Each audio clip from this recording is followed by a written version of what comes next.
Hello ladies and gentlemen, welcome to the Burning Truth episode 4. This is a hungover, slightly worse for wear episode today. The Funk Soul Brother and yours Julie decided to hit the town last night on a little bit of a Christmas party, and it got messy. Messy. Go on. The whole night, well, it was just... oh, it was brilliant. Definitely one for the road stories in the future, folks. One day when Matt does his his shoot, one for the journals.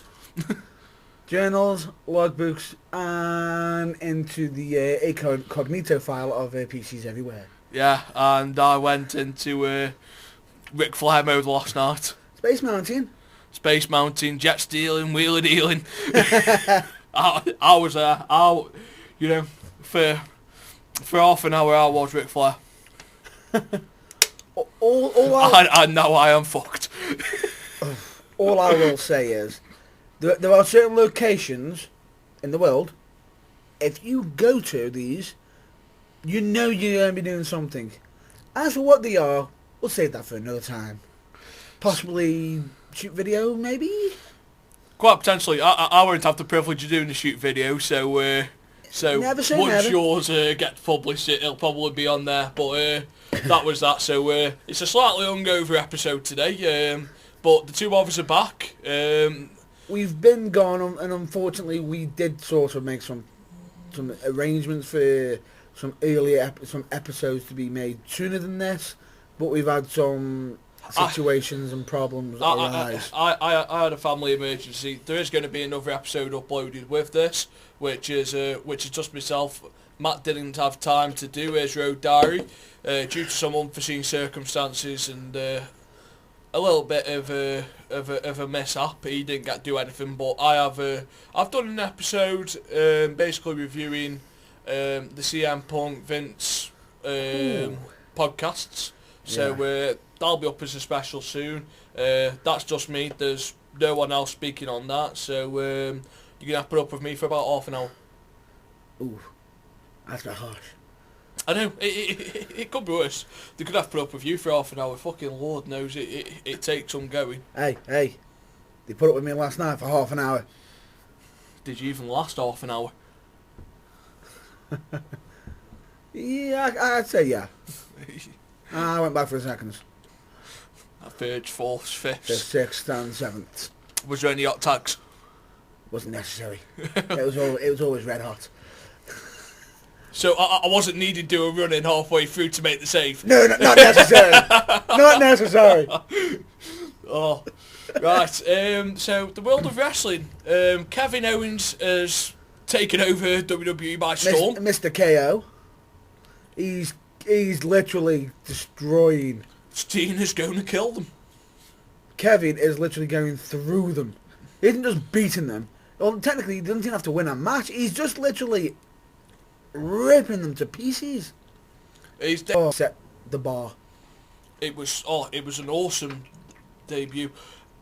Now, there was a downside of our evolution that I'd like to talk about, and this was picked up on another podcast, and I thought it was a pretty good point, which was picked up by one of Hollywood Championship Wrestling's characters, True Hobo. Yeah. Every match had a dive to the outside. Now, once Kevin Steen starts to show, and he's at £310, yeah, or 280. Yep. He's that sort of range. I didn't quite get his rate that he was billed at, but yeah, once he goes over the top rope, you know the rest of them spots have just been became obsolete. They'll get a pop, but they won't get as big of a pop as that one got, because the biggest guy has just gone and give the whole of the roster fuck you, I'm bigger than you, but I can still do this. Yeah.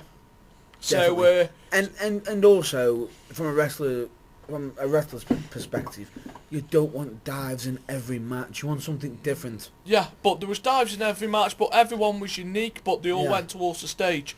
So all of them had their own little spot, but different matches could have had like different spots and could have been worked a little bit nicer. I'm not taking away from the pay-per-view because it was an awesome pay-per-view, but a dive in every match, like the crowd wasn't popping for it like it would have if there was like a nice gap between like the same spot. Exactly. You need to break it up. It's like United, right? I think if I was opening the show, and I was up against someone who who could take this, me doing a dive. Well, a good example.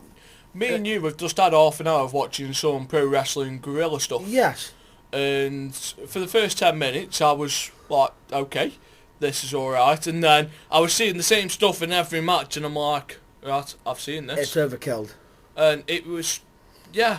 But our Evolution, awesome special. If you get a chance to watch it, fully recommend it. You've got Kevin Owens' debut, where he kills. I think he bit his hand, a hole in his hand, on the clothesline.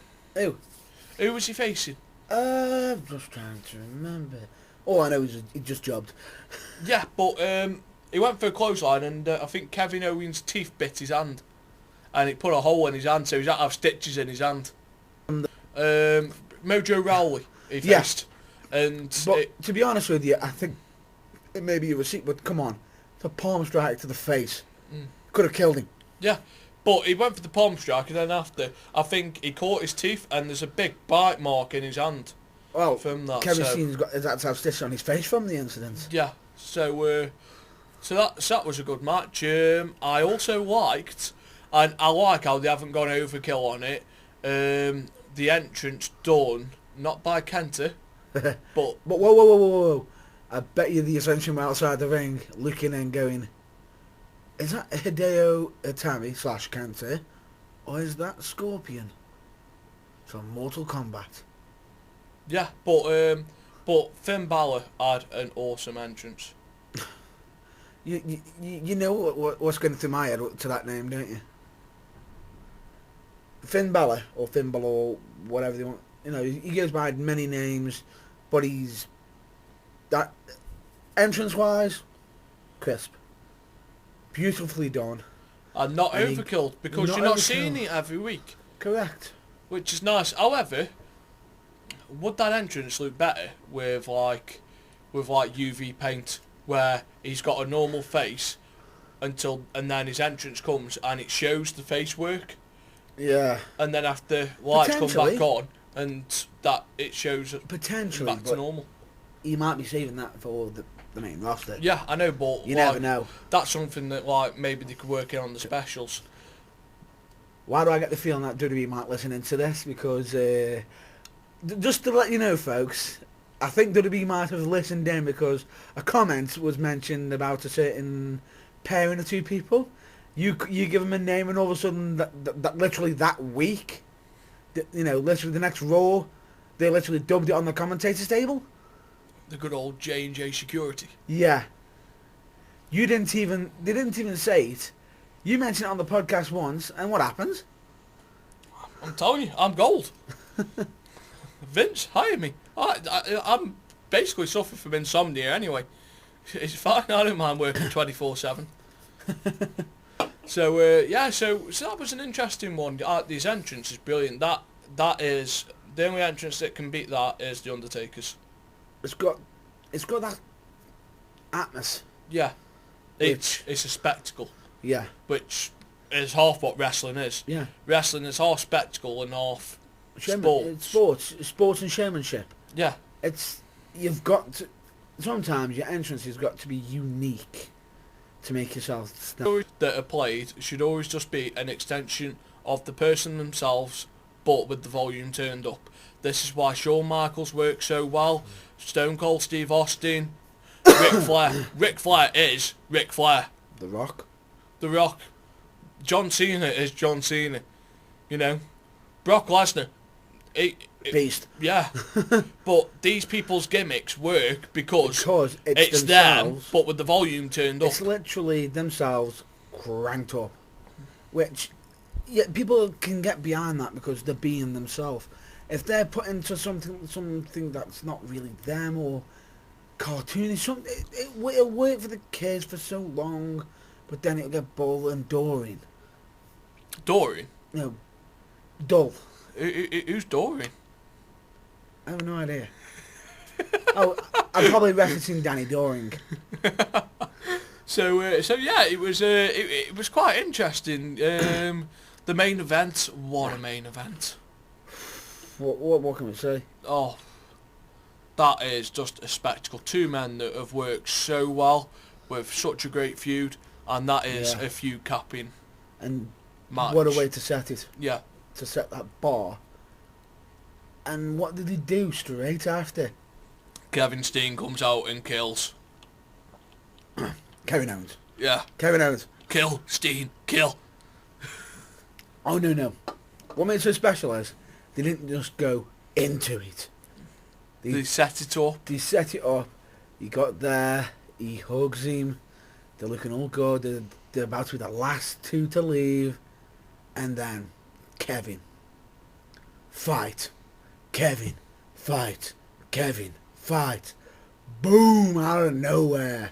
And William Regal sold that brilliantly on the after show. Yeah. Nice little 3-minute promo. Backstage, Waterworks are on, and William Regal sold that beat down in 3 minutes more than what 10 minutes of watching being wheeled out in an ambulance ever could have. Yeah. Which, seeing emotion like that is what you need to see that. Yeah. It's all fine and dandy because a lot of people can see the people coming in, paramedics, but then straight away, first thing that most wrestling fans will think, oh, they're on the payroll, or he's not really hurt, or they're looking at the referee to see if he does the sign, or whatever.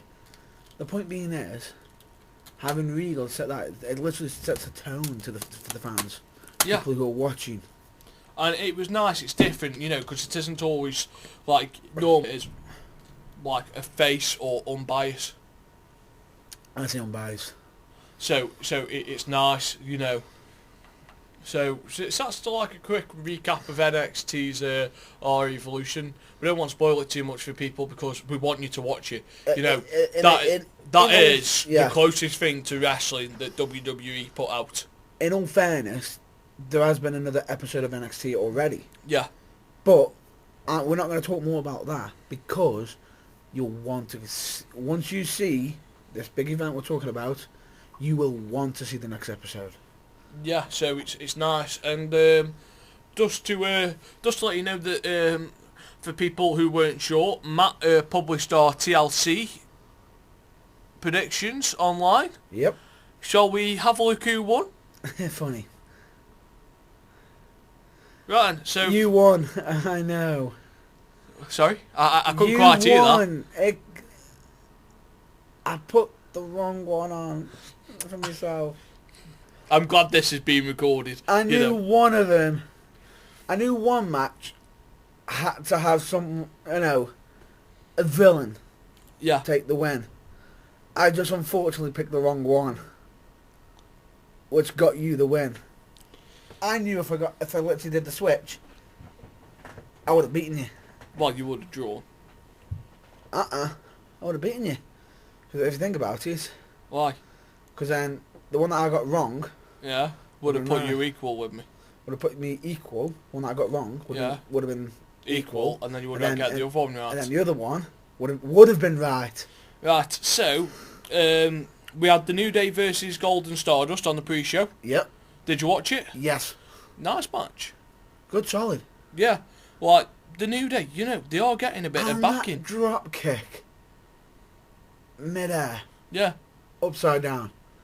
Ow? But they're getting a bit of backing from the fans. This probably wasn't the right feud for them straight away because a lot of people do like the niche of what Golden Stardust are. The niche, they're out there, they're far as left field as you can get. If you go any more left field, you might as well bring the Boogeyman back and put him in a 6-man. Don't be giving WWE's ideas like that now. Fuck it. Make it an 8-man tag and bring Finn Balor out in his makeup. That's fine.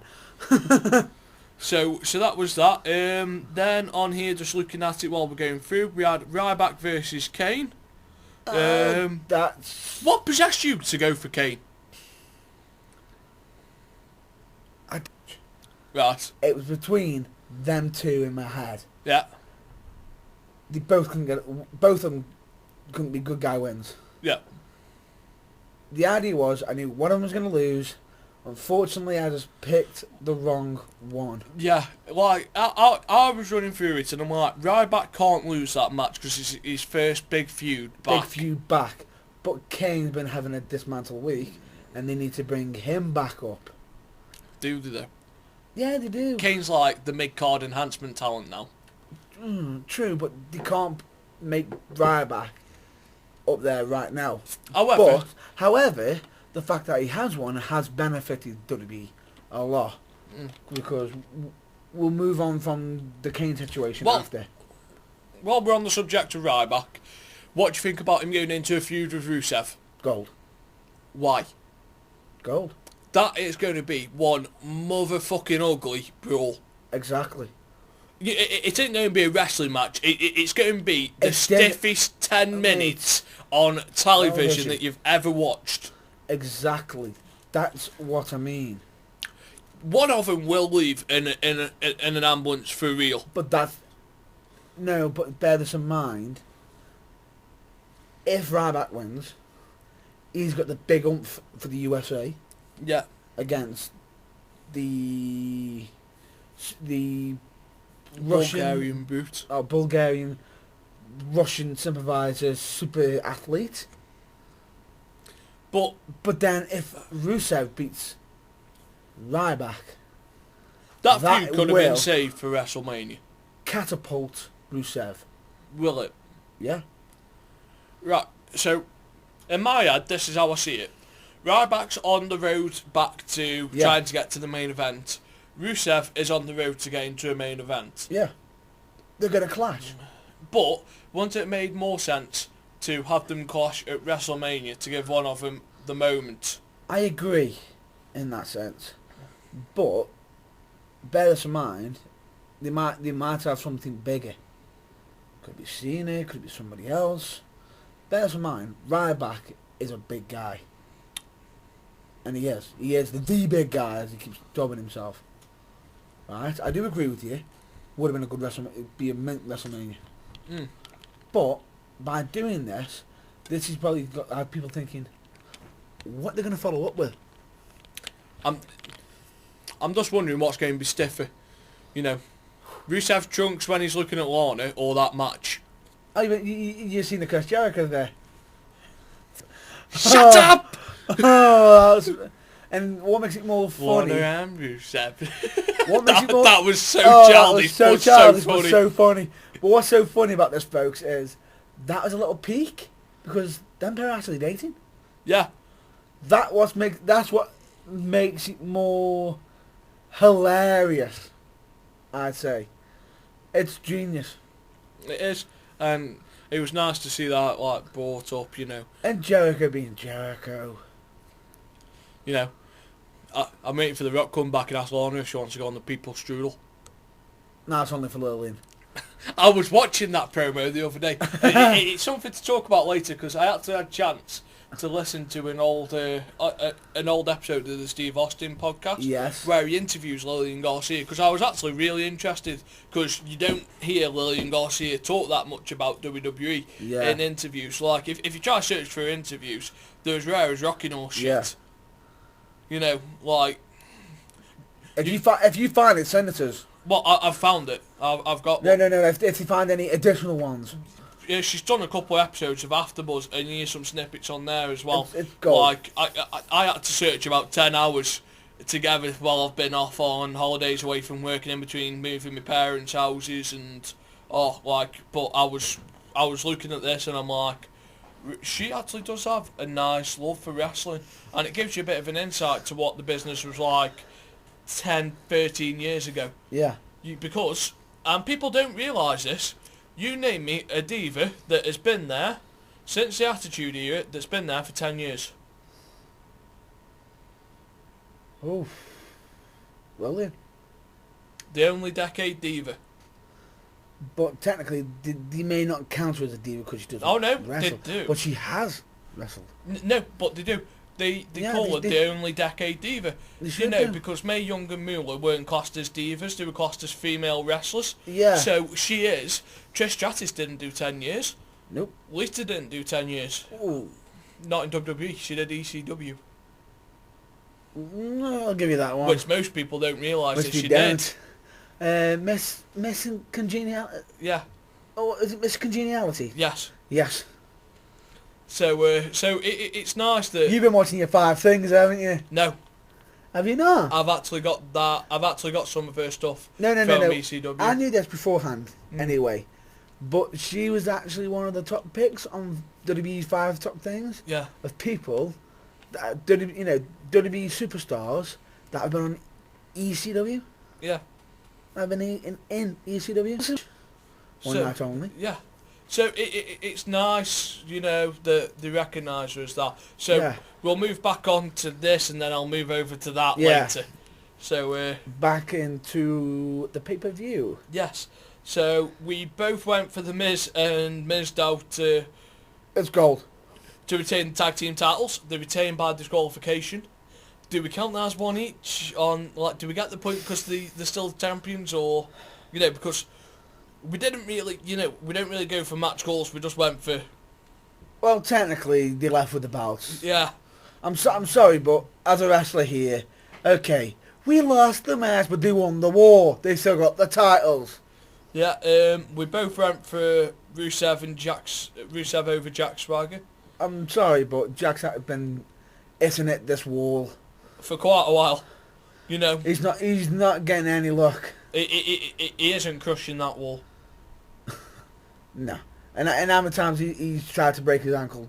Okay, Rusev, I've got to give him one credit though. He knows exactly how to make someone look amazing. Yeah. Did Swagger pass out again to the Accolade? No, he tapped. Did he tap? But just tapped. Right. It was sort of, I need 2-4, I'm gone. Nikki Bella retained over AJ Lee.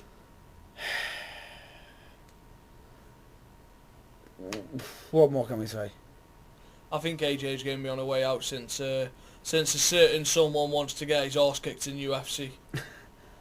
That might be We'll so. talk about that in a bit. No, that might be so, but it might not be true. It's not confirmed, okay? No, but it's... Certain comments that were made before on SmackDown before the pay-per-view, okay, does make people believe, but she could just be doing that just to get the buzz.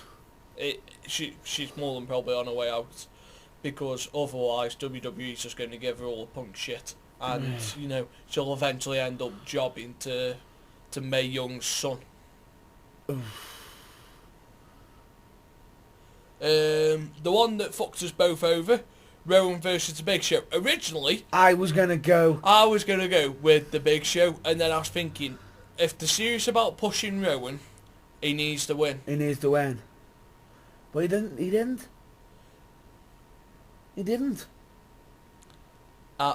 Right. You say why he didn't, and I'll tell you why he did. Because they're still trying to find him. Trying to find what? What sort of person, what sort of character they want him to be. It's a little bit. We both know how that ended. Yeah, we do, but there is something different about him. There is something different about Rowan. Because how many big men can do spin kicks like him? It looks messy though. Depends on who's taking the move. Okay. It does. That's fine. It's hit and miss. He needed the win because Big Show's have been there, done that. He's been there, done that, but Big Show needed the win. Eric Rowan needed the win to elevate him to big man. I'm a big man. I can do stuff, but look at how they built it up. Back and forth, back and forth, back and forth. And the person who got the last one before the pay-per-view was Rowan, if I recall. Yeah, so it had to go... It was a nice finish. It didn't harm him that much. No, because it was done in such a way where it showed Big Show... Big Show gave him the respect he deserved by pinning him with the steel steps. Yeah, which is clever. It was good. It's a good idea. Yeah, it was a nice idea, probably just the wrong way round. Potentially, but Big Show's got to have some wins, some advantages. See, now, this is the one that hurt us both. Luke Harper, Dolph Ziggler. Match of the year. Match of the year, did not see that going out of left field. The win. I didn't. It feels like the hot potato in the Intercontinental title. I understand why he got the win, you know, because... Hometown. Yeah. Like, I was going through, and then I remembered once I sent you my predictions, I was like, oh, shit, he's at home. And then I put it up. And as soon as I hit the enter button, click. Uh-oh. I can't change it. I can't change it! So, yeah, But, and that was the opening match. But, yeah, that was a really good match. Very. I can honestly say... That is probably one of the best ladder matches I've watched in the last 5 years. If that didn't catapult them pair to eventually be main eventers, what the hell? Well... Ziggler took some... beatings. Insane bumps. He took some beatings. There were some insane bumps there. Oh, the guillotine with the ladder? Yeah. Oh, the one that caused the blood? Yeah. Oh! Did you see the lacerations on his body as well? On Ziggler, or are you on about? On Ziggler. Oh, the welts and everything. Yeah. Well, for someone who's been in a ladder match, I can actually tell from my own personal... Oh, God. Ladders are not... Let's say this. When they say, oh, they don't hurt. Yes, they do. See, the only thing that was missing from that match was the Shelton Benjamin jump from the top rope onto the ladder. True, but they didn't need that. No, but I think it would have been nice for a save for Dolph. Like, that would have, like, capped Dolph, the match off. It would, but I think the way it went... Yeah, it was an awesome match as it was. I was just there going, is he going to? Like... What was so scary is you see him going for the belt, and then you see him rolling with... is it himself? Harper's going to kill him now. That was a stiff kick as well. What made that so weird is I did not expect that kick. No. It was literally, I'm watching, crack! It was that quick. I had to rewind to check what I'd just seen. It was, that is match of 2014. Brilliant match. Brilliant. Deserves every credit. And it does clearly show Ziggler as the man. But Ziggler, for that match, by numerous governing bodies, has been dubbed Wrestler of the Year. By many different governing bodies. Right, okay, so the scores are at the moment... I've got... I'll let you talk about Thingy while we're adding them up for the last two matches.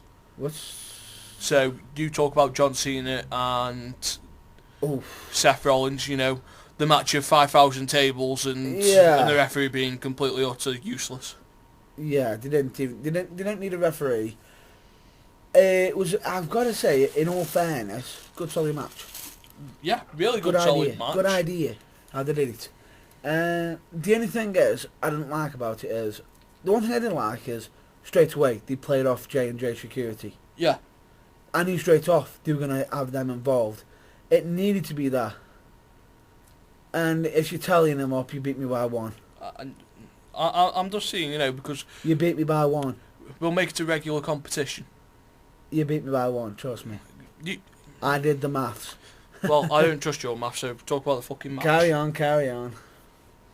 Anyway, back onto subject. I thought it was clever, but in all fairness, right, we knew Cena was going to win the match.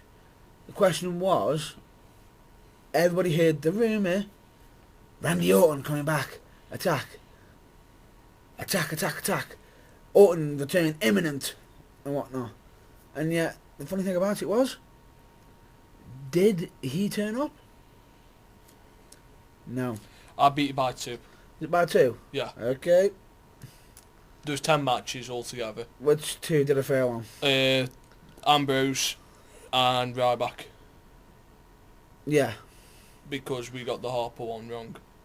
Yeah. Not the Harper, the Rowan one. Yeah. We both got the Rowan one wrong. Yeah. So, out of 10 matches, Can't complain. I'll take that. Can't complain. But I've got to say, Cena and Seth, it was done clever. The thing I did find quite clever Was the table finish. the double one. Yeah. Like, I thought to myself, they could have ended it there, put people in doubt. yeah. See, now, would it have been in doubt because Cena put him through a table before? Now, this is just me using logic, and I know Okay. I know at some point that I have to suspend logic. Now, there Whoa, is whoa. Don't call it logic. It's be logic. Okay. So, there's a timekeeper that rings the bell once the match finishes. Yep.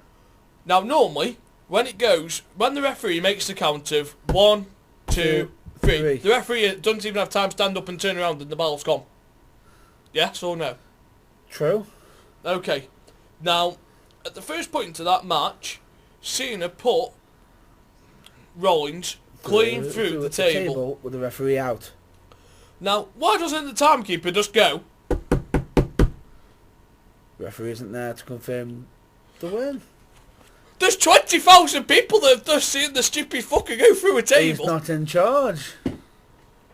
He's not officially governed to declare the end of a match. The referee is. That sounded wrong, even for me. Right.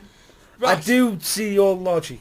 Okay. No. I do see your logic because straight away, he's just seen them go through the table. So why doesn't he ring the bell? No. The problem with that is... So this is the first part of my argument. Yeah.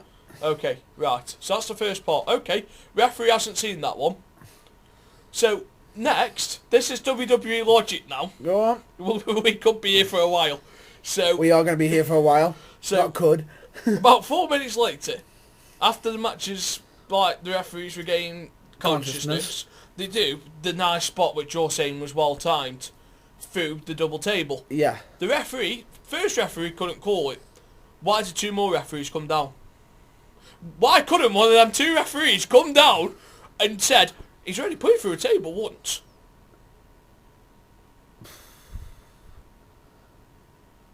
That's a good point. And to be honest with you, why did they send 2 down to declare a winner for each side? Yeah. Why didn't they just send a referee down, look at them both and just go, who put who through the table? Continue the match. Instead of he's won. Okay. Original referee, restart the match. Yeah. It's confusing. It's still to be illogic, as we say. But if I see it, it was going to restart the match anyway. Why send them down? If they send them down there, why not send the referee down before, for when Rollins has gone through the table, and have him tell the referee he's putting through a table, and then that way Rollins can go, well, you haven't seen it. Okay, technically they could turn around and say, but he's not the proper official to be doing the match. The only time they can become the officiator is if the referee's incapacitated. Which he was. Which he was at the time. So they could have just sent him down and had him declare the winner. Yeah. But then we have the double AA through the table, which is awesome. Yeah. Really nice. Really well taken. J&J Security taking more bumps now than back in 2004. As the... It's about right. The AA on the announce table. Yeah, where the table didn't go through. Oh, I had to hurt. Was it meant to go through? No. No.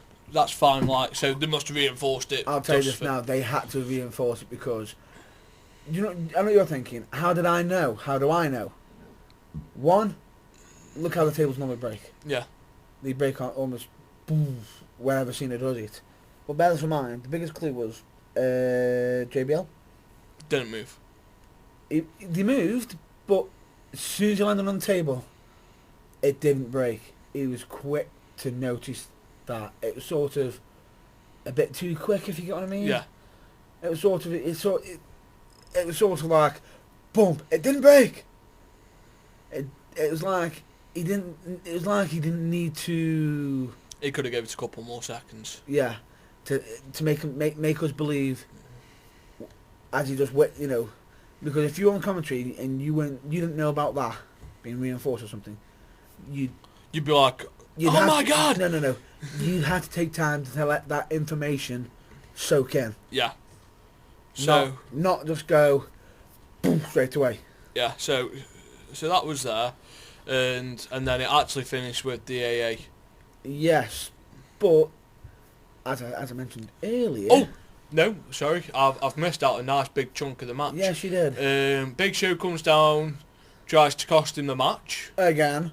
Yeah, for some reason. It was supposedly sorry for trying to cost him Survivor Series. But he's coming down to cost him his title shot. Yeah, so God knows. I don't want to see Cena Big Show for the 12th millionth time. Go away, Big Show, from Cena. Leave Cena alone. Yeah, Leave Cena alone. Yeah, you can't see this. You shouldn't be seeing this. Yeah, so... And I've got to say this. If them say, my God, 1,000 times.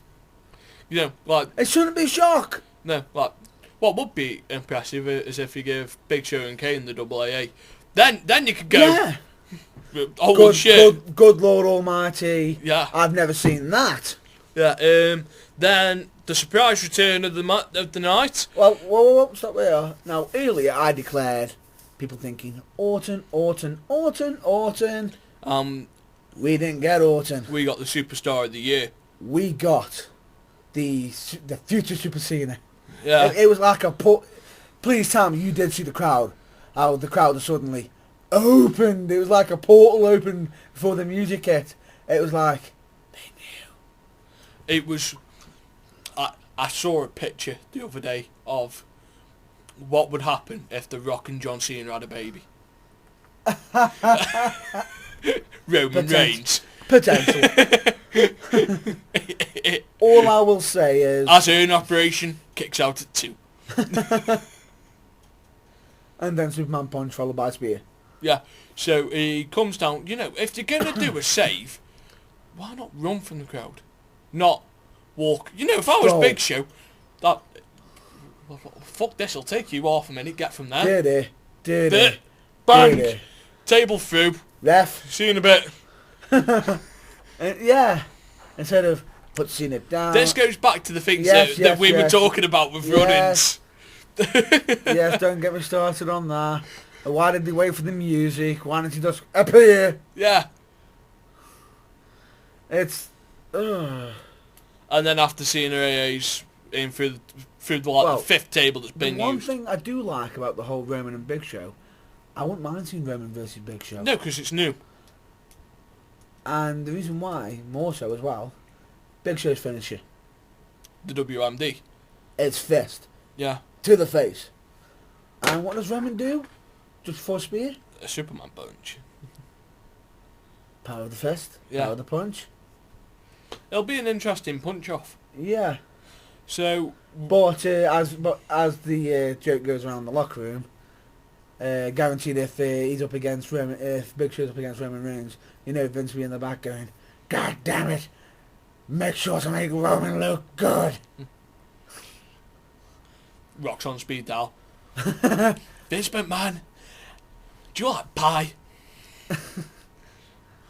Why? Do you like some warm apple pie? Now, if my cousin doesn't look good, I'm going to turn that sumbitch sideways and stick it straight up your candy. I did it. Poorly. Yeah, I'm rubbing off on you. Poorly did the Vince McMahon, by the way. Ever might add. And what I said should be the main event of the night was the main event. And what a yeah. It had the potential to be so good. You could have brought the Ascension up there.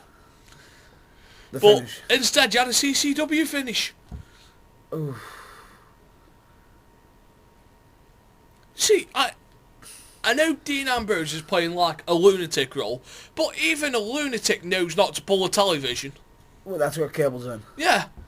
Why wouldn't he just disconnect them first. Yeah. Um,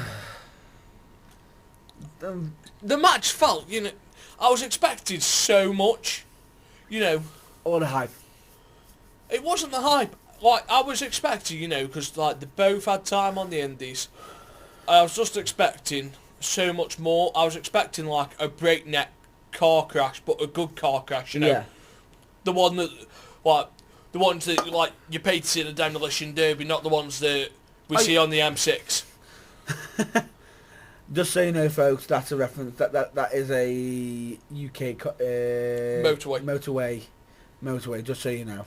So yeah, like, but it was short.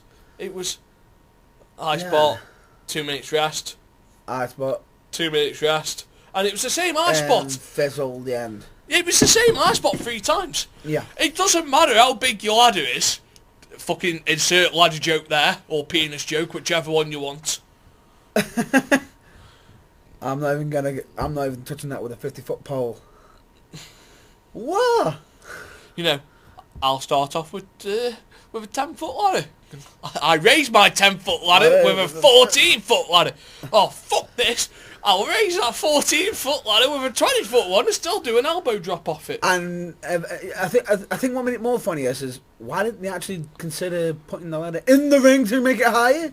Yeah. Yeah, I think that would have done the trick as well. And maybe have killed someone. But it was just there going, right, you've elbow dropped him 5,000 times. Enough's enough. Yeah. Like, couldn't you have dragged him up on the ladder and done like a dirty deeds or something? Oh, I think that would have been devastating. Or dirty deeds Like, through the table. yeah, like the headlock driver off the second rope or something like Something different. that. I was expecting so much, and it was good, but it wasn't As good as what we expected. Yeah. But, like I said, there was a lot of can't quite live up to it, but I still think some of the stuff that they did was good. It was still, some of it was good, but a lot of it was fizzled. Yeah.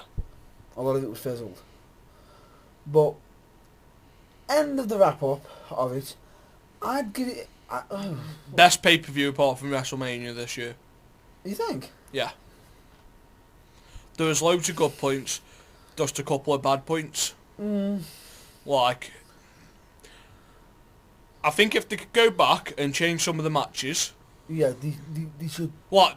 Not change the matches. Change the matches is the wrong phrase I'm looking for. Change the way dynamic that the matches were set up. Yeah. Then they would. Like, I think Ambrose and Wyatt would do things differently. Yeah. Yeah. So, but apart from that, second best pay-per-view this year. Potentially. So, that brings us on. Is there anything you want to cover, actually? First. Oh, what do you mean? Like, what you did last week while you were away. We'll get more to that later, because we've got quite a bit of wrestling to cover. So that was that. Have you seen who the announced team is for GFW's Wrestle Kingdom? I know one of them, but I'm not sure about the other one. Do you know who's going to be with Jim Ross? With Jim Ross. Go on. Matt Striker. Whew. What'd you say to that? Quite possibly the best wrestling. Now, I'm not going to call them the best announced team, because normally an announced team is a colour commentator and the play-by-play. Yeah. But quite potentially, two of the most knowledgeable people calling a pay-per-view. Now, It's clever. I don't like how Jeff Jarrett's made Jim Ross compare this to WrestleMania. He's like, this is like the WrestleMania. This is like a WrestleMania. Is it like a WrestleMania? Like, could you go anywhere else in the world and mention half of New Japan Pro Wrestling's wrestlers and get a reaction? Nope. I could probably go out on the street by where we are. I could ask 10 people if they could name me 5 WWE wrestlers. And they could. Can you name me 5? Well, actually, Can I? but yeah, you will. But if someone came to me 2 months ago and said, "Can you name me 5 of New Japan Pro Wrestling stars?" That's a tough one. That aren't American. Yeah. I think that'd be tough for me. I think that'd be tough for me. You know, but like, because at the moment, half in New Japan, like, New Japan's main storyline is with the Bullet Club, I think, and it's yes. just by doing a bit of research. The Japan style reminds me of PWG. It is, but it's very in your face, big move, and but there's a difference between Japanese wrestling and the American PWG. In Japan, they have a strong hitting style. Yeah, that's where you have Americans going across there, and the American strong style. Yeah, which is where you got the Bullet Club from, which has got people such of the likes of AJ Styles, Jeff Jarrett, Vance Archer. Yeah, which used to be Lance Hoyt, didn't it? Yes, correct. You've then got Chris Sabin's over there. No, Alex Shelley's over there, but he isn't a part of the Bullet Club, is he? No, he's a tag team with... I couldn't tell his tag team partner. Yeah, as the Time Splitters, but just recently lost the tag team titles. Well, it was IWGP tag team junior titles, wasn't it, though? Yeah, they lost them to ROH. That's backwards. And excuse me for coming across again. So, you have a junior heavyweight title. Yep. A heavyweight title. What's the difference between qualifying for the junior and the heavyweight? Weight. So why not just call it a middleweight? No, they're trying to get it across because they're sort of fresh-faced to Japan. Yeah. They're not like sort of... They haven't been around... They are known, but they're quite new. Yeah. And... I just don't get why you name your subtitle after your main title. Or it could be age as well. Yeah, but to me it doesn't... to be honest with you, some of the wrestlers that have won the title are older than some of the other talents. Yeah. But it's very hard to explain that. It is. But each company's got their own set of rules, set of regulations. Oh, I know that, but as far as title naming goes, that just struck me as odd. There is almost in every country that's got a wrestling company. Somewhere in that country, they'll have a company with a weird title system. Yeah, it just struck me as a bit odd. But like, if you're going to be able to back it up, and unless people go out the way to watch New Japan Pro Wrestling, they aren't going to know who are for these. Who. Yeah. But this is where Jeff Jarrett could be very clever and sort of retell the story to American fans in such a way, in a credible way. But they've got to produce this right. If they don't do... Well, I think the idea that he isn't paying a penny towards it... Yeah. To a big chunk of it is quite clever, but it's got to be done right, because if he gets this wrong, then it's going to blow up in his face. Yeah, but to give something that much hype, I am very tempted to buy it, to give it a chance. True, but they're giving it some hype. True, but you've got to do that in any company. Bear this in mind, though. This is a man who was involved in TNA early days, but he wasn't the owner. This is brilliant. Do you remember a couple of years ago when we first met? Yes. I made the joke of what TNA meant. Yes. Would you like to tell everyone what I said TNA meant? No. Go on. I'll let you. I said TNA stands for tits and ass 2 years ago. It was never publicised by TNA. So, when I was reading Vince Russo's road stories, as you all know, I love reading Vince Russo's road stories because he actually admits that he's a dick in half of them, and it's quite a good read as well. And Jeff Jarrett rang him up in 2004 and went, because they were going for this out there company. Yeah. So what? They were going through characters. They were going to have Balls Mahoney. You're not gonna bring up that whole big storyline, are you? Have you read this? No, are you bringing up the storyline of SEX? The group? No.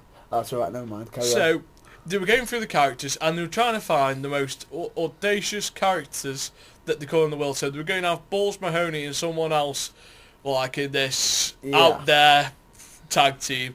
And they were like, well, what can we name the company? And Vince Russo went, well, why don't you name it Tits and Arse? And he's like, well, what do you mean Tits and Arse? He goes, well, if you're going to have strippers in cages, why not just call it Tits and Arse Wrestling?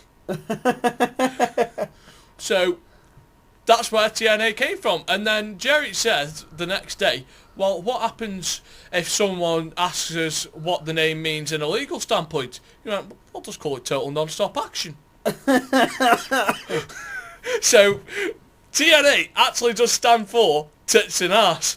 Now, Vince Russo went on to say that when TNA relaunches in January on Destination America, with the new logo, yeah, what they should do is abolish the name TNA. Yeah. And rebrand under Impact Wrestling. Yeah. Which they have sort of have been doing, but they still kept the TNA name. Yeah, so it's Tits and Arse Impact. Have you seen who they've got recently? Josh Matthews as a commentator. Yes, to replace somebody. Mark Tenay. Yes. And Mark Tenay is going to do some backstage stuff yes. now. What do you think to that? Get rid of Taz while you're at it. Taz is good, but it depends on who's listening and giving him calls. If you're going to replace off the announce team, get someone else out there, give them a go. If it doesn't work, you can always bring Taz back. Yeah. Taz, I think, is good, but some of the things he has come out with, yeah, it's just out there. It's almost as good as Sucky Ducky Quack Quack. Oh, good lord. Don't even go there. Followed by Fave 5. Yeah. Daniel Bryan's just made my Fave 5, sucker!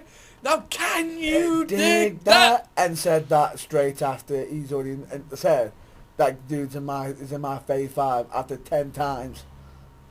But it was a 5-time. 5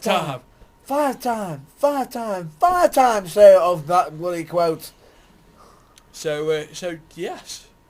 Shall we move back to where we originally were? Because we have just completely overshot from one subject to another. Yeah. So replacing the announce team, give it a go. If it don't work, just bring Tenay and Taz back. Yeah. They're both still there. They'll still be working there. Taz would be a good trainer, like a good agent to have. If not, I like to see Taz as a manager. I wouldn't. Why? Because he isn't intimidating anymore. It's about 5'6" and about 4 foot across. That's what I'm on about. Manager. Think about what I just said. Yeah, but like my memory of Taz is survive. Yeah. If I let. Yeah. Beat me if you can. Survive if I let you. Yeah. So you can still say that with the training. Yeah. But beat my training if you can. But survive so if it lets you. Just very quickly move back to Vince Russo. Well, back to Vince Russo. Story.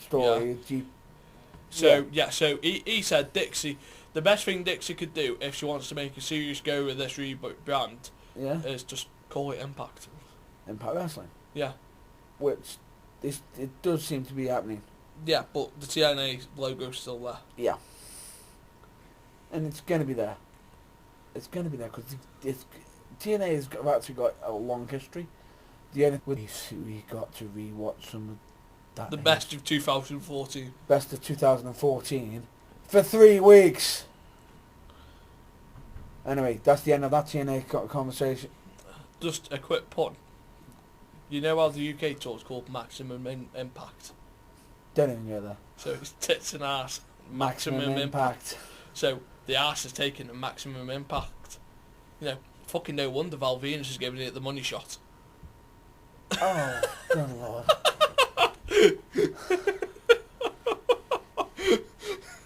If you could see Matt Burns' face now, folks, it would be a picture. It's one of them of complete and utter disgust. It's not disgust, it's more or less of, it didn't exactly help the fact that I had a certain thought in my own head, which didn't, and then you decided that on top of it. It's more or less of, we really are wrong in the head. Not wrong, Just... No, because different sense of humour. Well, better somehow, because just before you said that, the first, the maximum impact, the first thing that popped into my head is, what is impacting it? It could have been One Night in China. Ooh. Sponsored by... Ooh. No, it could be the Maximum Impact Tour sponsored by One Night in China. That's it. No. So, we'll move on quickly. Yeah, please. Right then, so I was listening through some of the older podcast stuff. Vince Russo? What?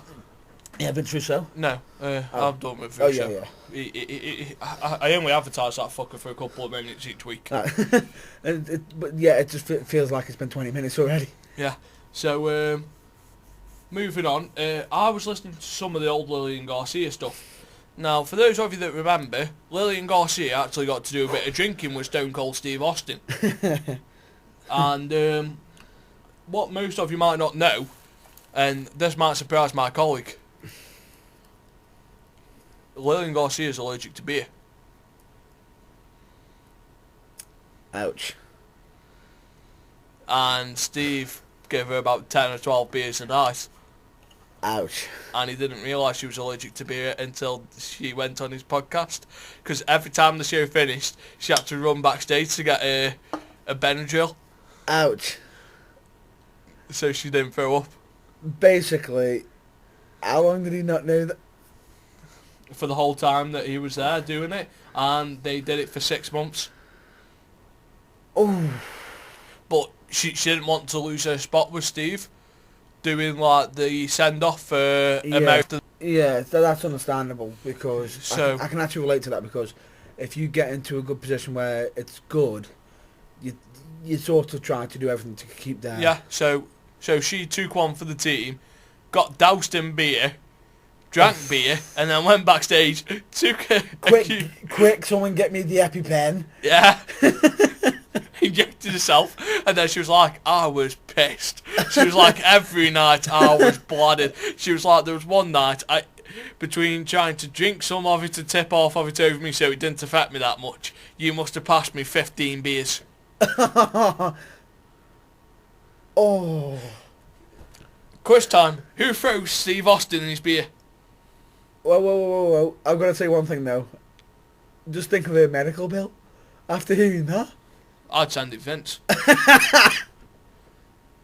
Right. Because the little story is I've got to say this one. Jim Cornette. Go on. The comparison. Have you heard it? Mm-mm. Oh, good lord. When I first heard it. Oh, between English and American health Yeah. systems. Yes, I have heard it, but go on. It's genius.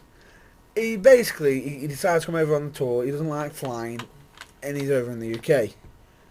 He gets this illness that one of his colleagues got, and in America he heard the bill, and it really scared him because he's got this illness, because he may have to cancel the tour, and then he's scared that he's going to have to pay this massive bill. Now in America, that's what he would have had to face, but he's in the UK. He didn't know about the UK system, the way it works. And he got one of his colleagues go out and sort of mention to him, get him some stuff, and blah, blah, blah, and whatnot. And instead, one of his friends decided to get him his medical stuff to make him feel better. He comes in, he goes, oh, here's some tablets, clear yourself up. And, here you go, here's the bills if you want to pay me back and whatnot. Before he's even looked at the bill, Cornette's biting his fingers. He's pacing back and forth. He's literally thinking, is it going to be $1 grand, $2 grand, $3 grand? And that was an American accent. I was doing that accent for, my co-host, because he knows exactly where I was leading with that. Don't you? Yep. Because they were in London at the time, weren't they? Yes, they were. You're liking this, aren't you, Yeah. already? Go on, carry it on. He's pacing, he's fighting. He then looks at it and then just sees it. £20. £20 for this medical. And he did the numbers. That's way cheaper. Way cheaper than what Of course it is. What, It doesn't take a fucking scientist or a Right. brain surgeon to figure out one Yeah. £1,000 American is 600 and something odd quid English. Yeah, but the point being is, he then takes these tablets. He's thinking he's going to have to cancel the whole tour. Little did he know, is the very next day, he's up and raring and going. He probably lost a day of wrestling and continued the tour. And what was so funny is, he literally goes, he's on a podcast, and he literally turns around and he goes, do you know what the difference is between the UK medical system and the US system? One of them actually works. One of them actually works, and what made it so funny is when he made that reference, you guaranteed everybody instantly went to assume the money. And he just went, no, one of them actually works and is stronger. Because if I was in America and I use this stuff, I'll be out for weeks. No, with this stuff, it's literally next day pepped up, walking around, moving about, and then was able to continue the tour with 1 day missing. Yeah. So that was that. Right. So quiz time. Who throws Steve Austin his beer? He's got his own personal guy, hasn't he? Has he? I think he has. I thought he had.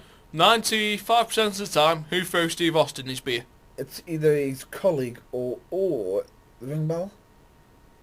Mark Eaton, Yeah, the timekeeper. timekeeper. So imagine. Whoa. Let me just bear this in mind, folks. Did I get that right? Yeah. And do you know what the shocking thing is? I actually didn't know that was a guess. Right. So imagine you're stood by Lillian Garcia. Now Steve Oh, good Austin Lord. used to Oh, stand good Lord. Good Lord. on the ramp. Could you imagine the arm that you'd have to just go bang like that over the ring to Steve Austin? Why didn't the NFL get this guy? The NFL, the Major League Baseball team? Why didn't they get him? That is a fair arm. To launch, and would you say a can is heavier than a baseball and American football as well? Quite potentially. And he's launching that as far as he is. Yeah. I think WWE got a lucky bow without even realising it. But she was saying, she goes, most people didn't realise it was Mark Eaton throwing the cans to Steve. I'd hate to be on the receiving of a bad catch of that. But Ooh. That's going to be some impact. well, you should drop about 4 or 5 down ringside. And London has got to go through that. No, like just back in the day, like he used to have two filled up cool cases of beer And he's just for him. And he's literally launching that. And she, he also him and her also shared an interesting story. What do you think happens with the ring mats after every time Steve Austin did a beer celebration? Go on. What do you think happens with them? Everyone would assume change the canvas. They clean the canvas. Like wash it, you mean? Well, replace it. Yeah. Change it. It cost them 800 quid a canvas per night. So Steve Austin's beer drinking cost $5,600 a week. Oh, that's just scary. That's just scary. Steve Austin had a beer allowance of $250,000 a year. And he's almost blown that in a week. Just for the canvas. The canvas was one of the highest paid superstars because of Steve Austin getting it fucking wet every night. Oh, that just sounds wrong in my head already.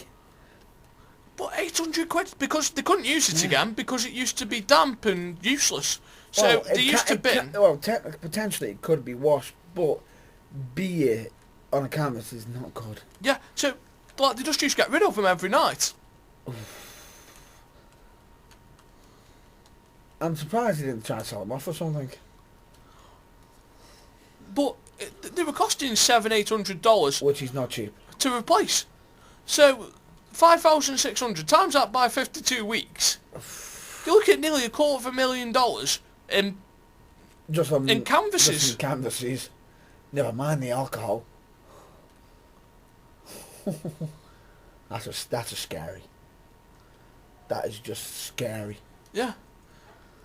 So that was quite scary, but it was also quite an interesting fact as well. Interesting fact, yeah. What else was there? Yeah, I've actually done some quite good research this week on Yes, you WWE have. for stupid facts. What was Hey, they're not stupid. I was watching a shoot interview with D.H. Smith, and I didn't realise this, and you probably wouldn't either. Go on. You know, normally, you watch a tag match anywhere else in the world, Yep. how many run-ins can you have? How many run-ins? Like, how many hot saves can you have? Where your partner comes pinned and breaks it up. Oh. There is a limit. I believe it's about 2 or 3. Well, in WWE, you're only allowed one. What? D.H. Smith said that him and Tyson Kidd didn't get to do half the stuff that they wanted because the WWE rule was you were only allowed one save per team. One save per team.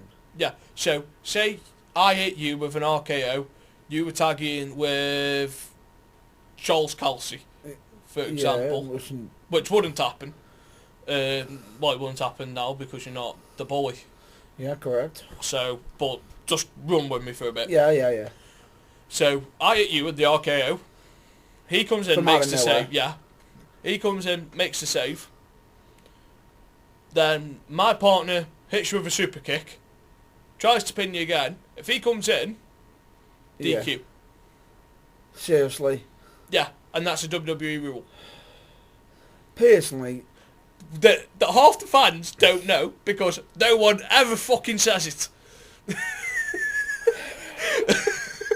And I actually went to watch one of the old tag team matches where there was more than one save, it stopped by disqualification. I'm not. How do I say this? I'm not shocked by this.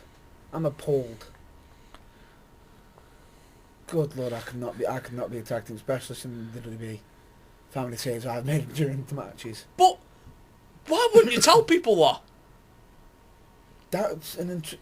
That would be an intricate rule, because if that ever happens now, and they DQ'd the match, every fan is going to literally just go, huh? Well, if you listen to this podcast, you'll go, that fucking idiot was right. The question is, which one? one. That's just scary. That's just wrong. That is highly wrong. The fact that you can only do one save. Yeah. If that was going to be the case, you emphasise it. Yeah. But they Emphasise don't. the rules. So, do you go back now? I'm sorry, but this is a pet peeve of mine. When a company has got its own rules, okay, that's fine. You can have your own rules. But you've got to let your crowd know what them rules are, because if they don't know the rules, something that your company takes as illegal, foreign object, international object, whatever, depending on the company, and there's a DQ somewhere but the fans don't know why it's a DQ, that will upset a lot of fans, because then it's like, then people are just going to say, you've just done that.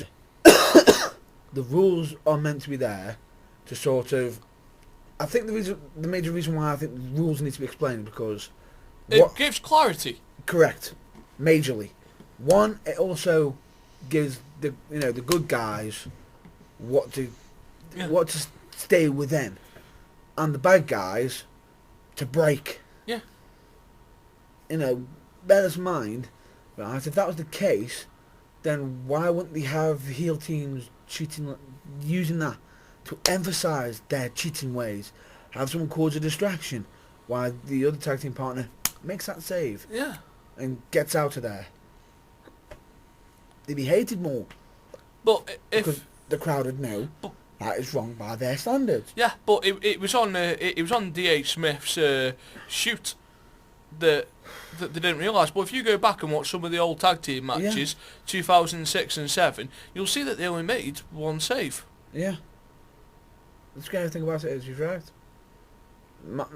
It's not that. I'll tell you this now. I have got a memory of certain matches, and my brain, just literally as soon as you mentioned it, so it just went into playback mode, fast forward, quickly through that entire segment in my knowledge, but in the, as some would say, the palace of wisdom or whatever, the knowledge, knowledge bank, and I literally just went, they only made one save in every match.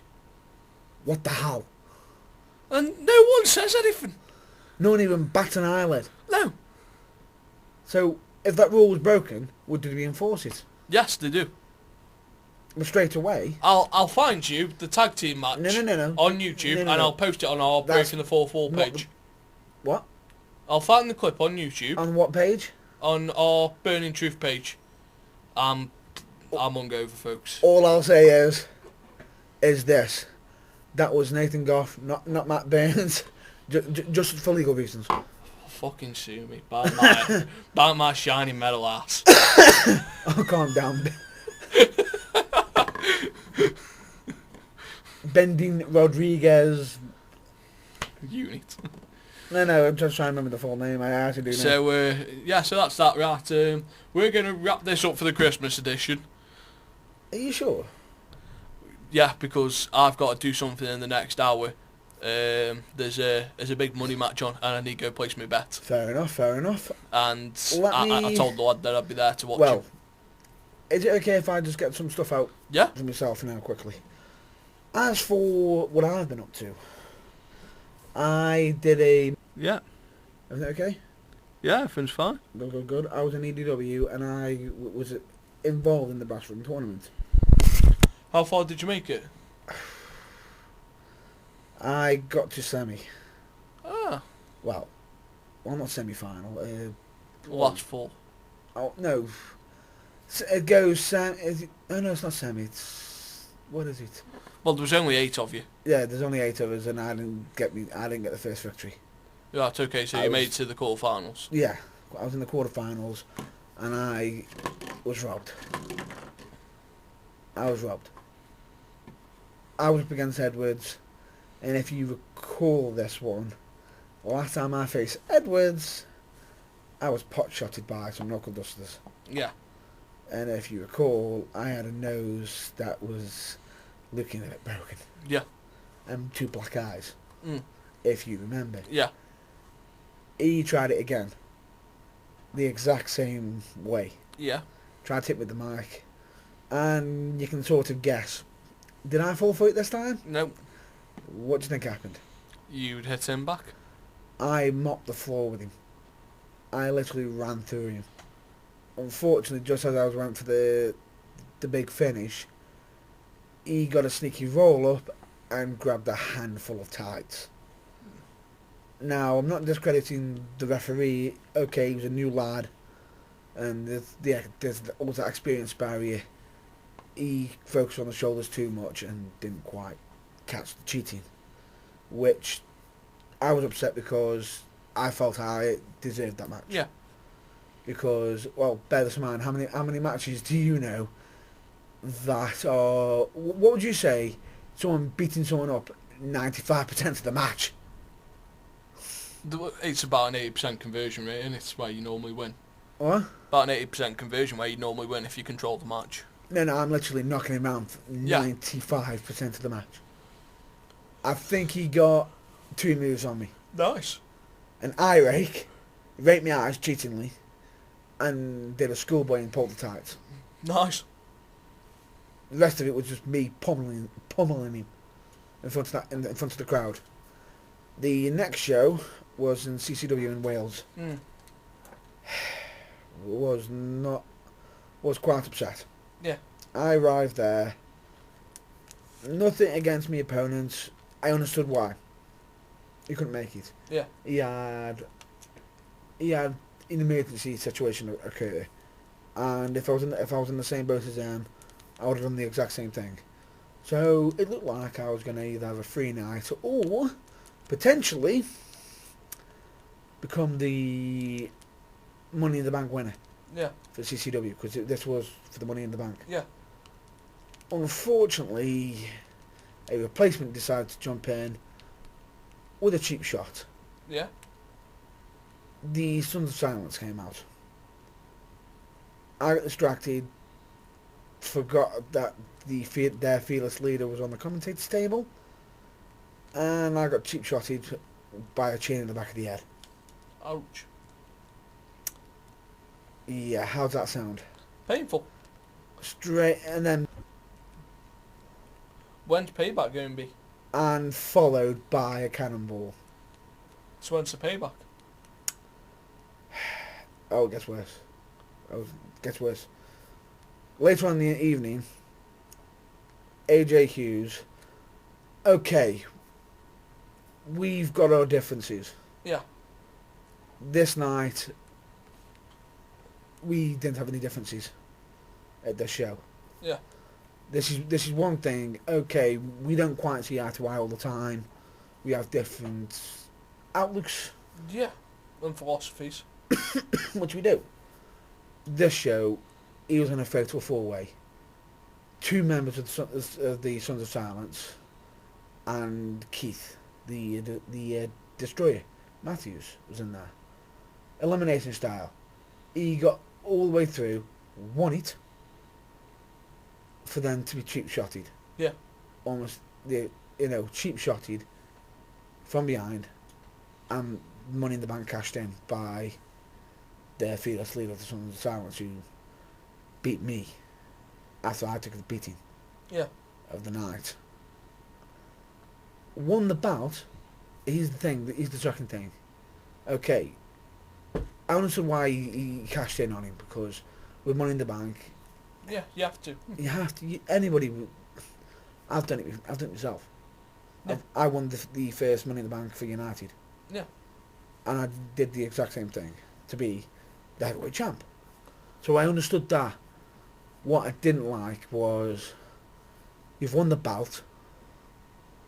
Now, leave. Leave. You got what you wanted. Why stay around? Mm. They stayed around to continue the beat down. Yeah. And I'm sorry, but that's not on. No. So both me and Keith were in the back, saw where it was heading. Keith was in a match with AJ Hughes for the title. Even though he just come out of a match with him, even he knows it's wrong. He went out, I backed him up, and we literally got, stopped anything worse happening. Yeah.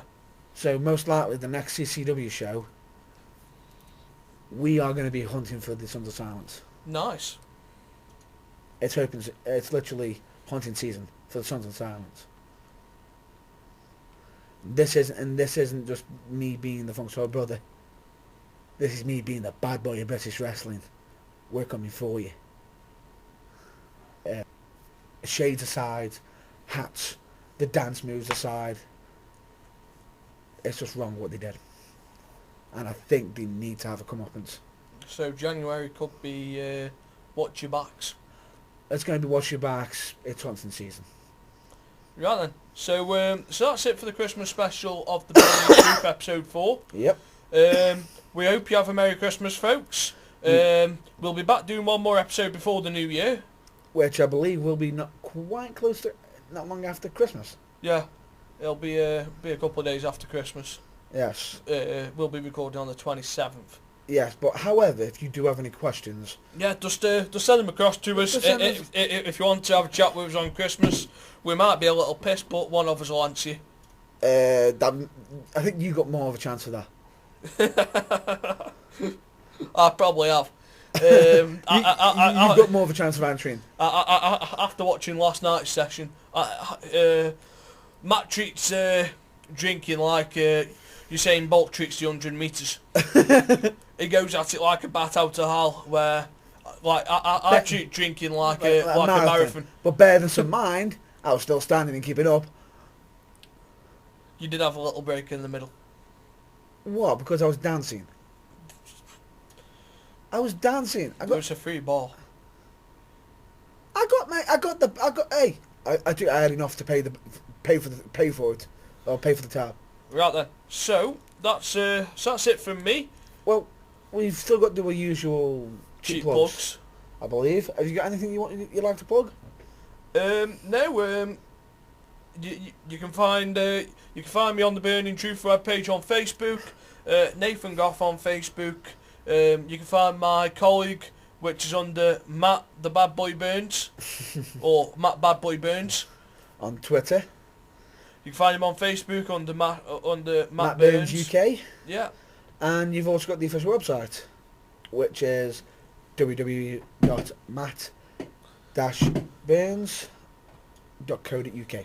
Yeah, so that's it from us, folks. Well, that is our cheap plugs, but there is something I do want to plug. Lazy Eye. Yeah. Lazy Eye, which is a local band. Well, local artist. Well, local artist.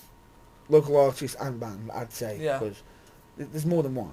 Yeah, but he is the artist. Well, he is the artist. But I do recommend, if anybody can get a listen to him, I do recommend it. He's got a song out now called I Am a Stone. Correct. And which all proceeds are going to the Douglas Macmillan. If you're not aware of it, it's a charity. The on iTunes, folks, it's 99p or whatever the equivalent is in dollars. Yep. It all goes to a good cause. If you buy that, folks, you can buy it in euros, you can buy it in francs. We don't care what you buy it in, just buy it. It all goes to a good cause. And it's a good tune. Yeah, he isn't taking none of the money from that song. Not a penny. All proceeds from that song go to Douglas Macmillan. Yeah. And the other one I'd like to plug here, and this might sound weird because we are a wrestling podcast. This is a other fellow wrestling podcast. The Wrestling Gazelle. Yeah. Some lads from Shrewsbury get together. This is some of the lads from, some of the wrestlers from EDW. Yeah. And whatnot. They get together and talk about different subjects. They do it a little bit different from us. But I've actually listened to some of them, and it's got some good topics. They do like a topic in a big way, and it covers an entire episode. They sort of mention on one of them where they mention most popular wrestling place to wrestle in, and whatnot. But they go in depth, very in depth. Yeah, I recommend them. If you give them a listen, folks, if there's anything you want us to cover next episode, send it through to us. Other than that, though, Merry Christmas. And have a Merry Christmas. I was just about to jump into that, but I forgot that we have got another episode before that. See you later, folks. See you later, folks.